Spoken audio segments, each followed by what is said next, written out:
Melody Prima cerai dari suami, sebut bukan karena KDRT, beda visi misi. Artis cantik Melody Prima secara terang-terangan mengaku jika rumah tangganya kini sudah berakhir. Melody Prima diketahui resmi bercerai dari sang suami, Tommy Bagus Setiadi. Pernikahan mereka sebenarnya sudah berjalan selama 6 tahun.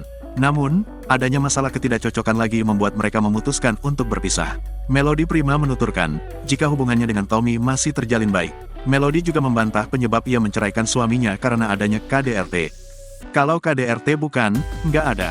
Mungkin ada beda visi misi yang akhirnya kita memutuskan berteman aja, kata Melody, dikutip tribunstyle.com dari kanal YouTube Trans TV Official, Jumat, tanggal 13 Januari tahun 2023. Adapun putra dari Melody juga mengetahui kedua orang tuanya sudah berpisah.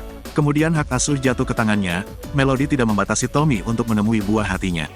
Anak tahu kok, hubungan beneran masih baik-baik banget, ujarnya. Artis berusia 27 tahun ini merasa saat ini, hubungannya dengan Tommy juga tidak berubah.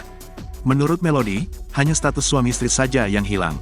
Nggak ada yang berubah, cuma statusnya aja yang berubah, ujar Melody. Hak asuh anak diaku semuanya. Terangnya walaupun pernikahannya berakhir perpisahan, Melody membantah alami trauma. Ia justru menjadikan kegagalan pernikahannya sebagai pembelajaran.